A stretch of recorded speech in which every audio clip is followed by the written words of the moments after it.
There are currently two things that are holding crypto by the nuts. That's the ETF and that's a recession. People are extremely bullish long-term on Bitcoin because of an ETF, and people are very scared of what might happen if we get a recession in crypto, because we have never seen a recession before with crypto. Did we? I think we did. And let's take a look what that did exactly. So welcome to the channel, subscribe, like the video, like bam. And let's get right into it. Also, there's a link down below to the Patreon. Definitely check it out. Shout out to the members already right there. They are killing it right now. A lot of interesting early calls and my portfolio updates, exclusive videos, etc., etc. So really quick about the market before we dive into the recession and the ETF, because there is some bearish news and there is some bullish news, of course. The market is quite boring lately, right? I mean, yes, from January we went up, and we went up quite hard. And basically from the second half of the year we started going down. Is this anything different than what we have seen before? No, not really. Basically, if we look at the previous bear market, for example, or the complete cycle, we topped out at the end of 2017. We found a bottom at the end of 2018. We had a very hard pump in the middle of the pre-halving year, and then at the second half of that year we came down very hard. Now people say, yeah, well, we only came down because, you know, we had a black swan, we had COVID, nobody expected that. Well, it's not necessarily true. Like I said in a video before, like for example, in 2015, which is also the pre-halving year, we found our bottom. Half of the year we went up, half of the year we went down, and we made a double bottom right there. And then when the halving came somewhere here, we really rallied, right? So this cycle is not much different than what we had in 2015. So, but still people say like, yeah, well, you know, without COVID, we didn't see that. Well, that is true until a certain point, but we had COVID over here, right? And this was the black swan, this was what everybody was talking about. But what did Bitcoin do? Bitcoin already went down 50% before that happened. Now, let's say we from our current top go down 50%. So that's not, that has nothing to do yet with a black swan or anything like that, right? Where would we go? We will find a double bottom. So if we do what we did in the last two cycles without a black swan, then Bitcoin will see 15K again. Right? I'm not saying this will happen, but what I just like to do is just look at charts and be like, okay, what happened before? And not just once, right? But in this case, every time. So how likely is it that we will see something like that again, right? If it happens all the time, then it's very stupid to completely bet against that for some reason. But then, of course, COVID hit. And from the moment that we already found our lows, COVID brought us down another, well, 38% from that point, basically. So that was because of the black swan, right? Now people say like, okay, what could now cause something like that? Well, a recession, because we haven't seen a recession before. Well, one thing, it's quite written on the wall that a recession is pretty likely, right? So up to a certain amount, it is already priced in. Not completely though. But did we not see a recession over here? We actually have seen a recession. The recession ended the 1st of April, but it was declared on the 8th of June. Why? Because you all always know it's a recession when it's basically already over. Because you have to go with the data that, you know, comes out quarterly.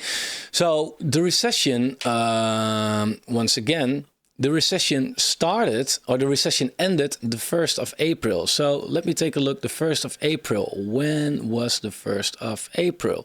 That was actually here. Right after COVID hit. So Bitcoin was in a small recession, but like I said, a small recession, just 60 days. Previous recessions lasted 540 days, 240, 240, 480. So that's more like 1 or 2 years. This recession right here is like absolutely insane, of course. In my opinion, we won't see something like that. But it is definitely possible that we will see another recession right now. What caused that we came out of this so quickly? Well, that the Fed, like it was this was a black swan. Like nobody expected COVID to come out of nowhere, and the Fed printed their way out of that. Now, who says they won't print their way out of it right now? Because if we do get a recession, I do expect that the S&P will fall very hard. And you feel like, man, I don't care about the S&P, I care about altcoins. Well, you have to understand that we have to look at the macroeconomics. Then you know what the S&P is likely going to do. If you know what the S&P does, you probably also know what Bitcoin is going to do. And if you know what Bitcoin is going to do, you know what altcoins are going to do, right? But just on a bigger scale, as there is, of course, way more liquidity in the S&P or even in Bitcoin than in altcoins. So if the S&P goes down 10%, yeah, you can rest assured that altcoins go down a lot harder than that. So therefore, we have to take a look at the S&P, and the downfall kind of already started, right? People, what's quite interesting, they say, well, the S&P is going to make new highs right now.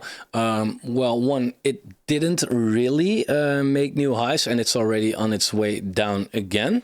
Plus, even if it did, it doesn't mean anything necessarily, right? Because in 2019-20, what happened, the S&P was also made, well, 2019, kind of where we are right now, basically, right? Exactly the 4-year cycle, also the pre-halving year. So if we look at September 2019, which was here, the S&P was also making new highs. But still after that, it crashed, and this caused Bitcoin to go down all the way to 4K again. Then we have 2015, also a pre-halving year, just like where we are right now. So if we take a look at September 2015, which was over here, the S&P was also making new highs, right? This whole area right here. What happened after that? The S&P also came down with, well, from the top to the bottom, to put it like that, 15%, which wasn't much though, right? But this caused Bitcoin to make a double bottom, okay? In this period where the S&P just came down 15%, what did Bitcoin do? Bitcoin went all the way from $318 all the way down to $160, right? The price halved right there. Therefore, people called it the Bitcoin halving, because usually before that, the price halves, right? That's just what happens. So it is not that unlikely to think that if the S&P comes down just a little bit, that Bitcoin can crash quite hard with it. So far, the S&P is down like 7%. This is not nearly as much as what it did last cycles, right? And now, when there is a recession coming up probably, and how things are looking right now, it is really hard to think for me like, well, yeah, now the S&P is not going to go down that hard. Right? I do expect that the S&P will have a good correction. And if you are too deep into altcoins and you feel like, I want my altcoins to moon, then this is exactly the crash that you need. Why do I say that? Because what causes altcoins to go up? We need liquidity in the market. We need new people in the market, new money coming in. Now only people with their money are going out of the market. We need liquidity. So what needs to happen? The Fed needs to pivot at a certain point. But is the Fed going to pivot with the S&P at $4,200? I don't think so. If the S&P, for example, goes to, I don't know, $3,800, then the chance is way more likely that the Fed is going to pivot, right? And that causes liquidity in the market, and that causes Bitcoin and altcoins, etc., also to go up. But yeah, what happens in the meantime is that the S&P will probably go down. So yeah, like I said, if the S&P goes down, Bitcoin goes down with it, but just a little bit harder. If Bitcoin goes down, altcoins go down with it, but just a little bit harder, right? So therefore, I've been preaching quite a lot on this channel, like, hey, altcoins are nice, and altcoins are the things that I'm going to play in the bull run to make a lot of money, but only if we get a good entry. And people, they still feel like, nah, although it's straight going down, let's just dollar cost every single dip. Yeah, and when the real correction happens, people have no more money to play it and to buy. And then you're also not going to make a lot of money in the next bull run, right? Because this is the total 3, this is the altcoin market. And if you look at it like this, could we make new highs? Yeah, well, you know, so far this chart is going up, right, on a macro scale. So yeah, it's very likely that we will make new highs. Let's say we go to 2 trillion. I just named something very random. Could be less, could be way more. I don't know. But what if your dollar cost is whole way down and you then go to 2 trillion? Well, your average is around here maybe. Okay, cool. You make a 4 or 5x on it. Well, congratulations. It's nice, but is that really what you're doing it for? If you keep consideration all the things that I've just said, you know, it's not a prediction, but it's, well, it's a little bit written on the wall, right? Let's be honest. Then you also feel like, then it's very likely that altcoins will have a big capitulation, right? And I'm not saying wait for that bottom and have your limit orders ready, but I do say like, hey guys, this won't be a minute crash and go all the way back up again, right? There will be a bottom area, and that bottom area is where you can DCA. Then your average might be laying around 200 billion or so, I don't know.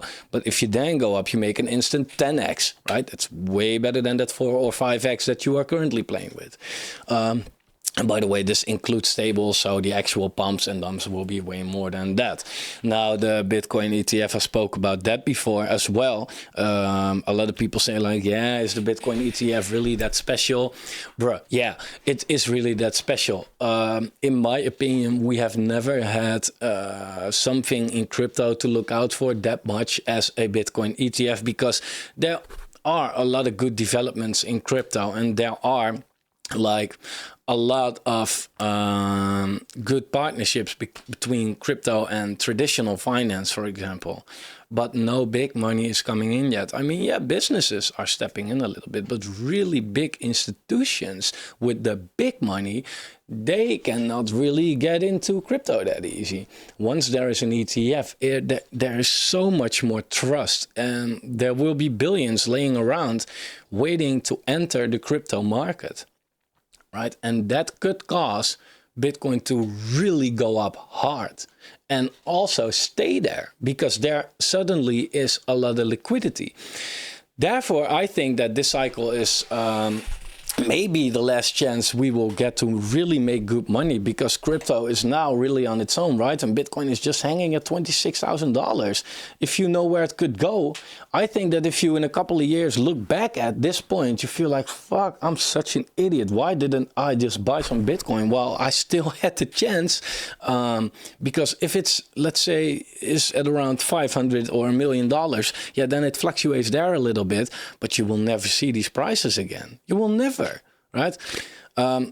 However, the market doesn't depend on a Bitcoin ETF. I said this in some videos ago as well. We will get a bull run with or without an ETF, but I think it is very bullish. For now, the market is just not looking so great. And I think we really should use this as one of our, last opportunities to now prepare to maybe DCA a little bit already into Bitcoin, and to later really look into altcoins when the market seems to turn around and that there's liquidity again. And I know Bitcoin, boring, and we need to be in altcoins, but you have to remember that, it's all about timing. When the trend is down, you should not be in altcoins. It's very simple. And you could say like, yeah, well, when it's up, you are too late. Bro, you don't have to buy when it's already all the way up, but there's also something between down and up, and that's the accumulation phase. And that's just not where we are right now. The market is very good in tricking people to think that, oh, now is a good time to buy. You know how many people still talk about buying altcoins? There's no fear in the market yet, not enough, right? You still want to buy altcoins. No, I want you to be scared and not believe in altcoins anymore, and really say like, yeah, altcoins are not coming back. I need more of these comments on the channel. That's my bottom signal. Not about, oh yeah, just buy this altcoin, you will be rich. No, then there's no Max Payne yet. As long as BitBoy is still out there asking for money online and receives actually $200,000 from some idiots that follow them, the bottom is not in. I can tell you that. That should be the chart, the BitBoy chart. That's really my bottom signal. Yeah, and also if we look at the dollar, it's super strong, right? And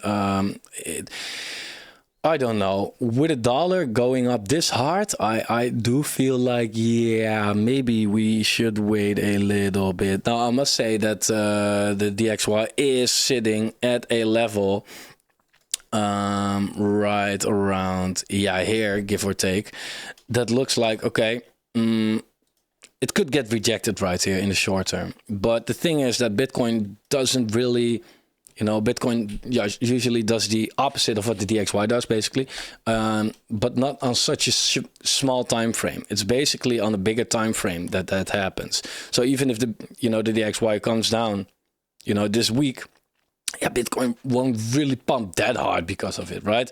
It's more over the longer time frame. But at a certain point, it doesn't really matter anymore. I mean, let's overlay Bitcoin right here, and you can clearly see that. Let's put it on the monthly chart. The DXY, for example, here in 2019 up till 2019 was pumping, and Bitcoin was also pumping very hard, right? Here, the DXY at the end of here it was quite the opposite, by the way. Here, the DXY came from 99 and it went all the way down to 89, and that was Bitcoin's big bull run, right? So sometimes it seems correlated, sometimes it's not. Overall, we do not want to see such a strong dollar, though. That's at the end of the day not really for people to think like, oh, I better be in Bitcoin right now than the dollar. Why not? The dollar is super strong, right? So we want to see this come down, but that's for now. It's super strong, I must admit. Overall, again, we had a recession in 2020. There was a recession. It was a short one. It was a small one. But at the end of the day, we had a recession. How did Bitcoin react? Well, yeah, Bitcoin, by the time we knew there was a recession, which was in June, it was already shooting up again, right? So the recession itself could hurt Bitcoin, but by the time we hear that there is a recession, I think the market is already on the right track again. So I would not be too worried about that necessarily. But yeah, in the meantime, Bitcoin could definitely go way lower than what it is right now, purely based on the chart. Like I said before, we could look at news. I'm not really into the news because at the end of the day, you will see it on the charts anyway. Like I said, we had so many bad news last year and the year before. It was absolutely incredible. And yet it was Bitcoin's best bear market so far, price-wise. We had the best news like you could have imagined, like Ripple finally won the case we were waiting on it for years, but that didn't do anything. Like good news, bad news, doesn't matter. The chart is playing out like it did right here and like it did right here. And what the news is in the meantime, we'll see. So my advice, don't be too much on top of the news. It can make you very emotional and make you make stupid decisions when it comes to crypto. Look at the charts, study the cycle. Based on that, you can make some very decent plays. That's what I've been really focusing a lot on the last year, and I've saved a lot of money right here. And for now, by being in Bitcoin, made some money, also very nice. Altcoins don't really mess around with that too much, and that's good because they are also not doing so well. And if you look at altcoins compared on their, altcoins on their Bitcoin pair, yeah, you could definitely see they have been crashing really hard. So if you wanted to be in the market, this chart shows you right here, you should have been in Bitcoin and not in altcoins. And you can, of course, cherry pick the couple of altcoins that were exceptions.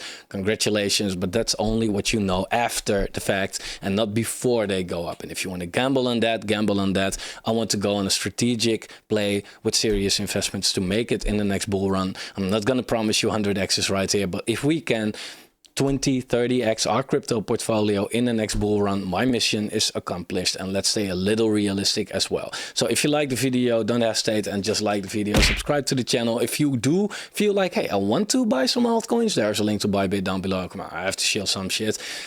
Check out the Patreon, of course, and I'll see you soon. Take care.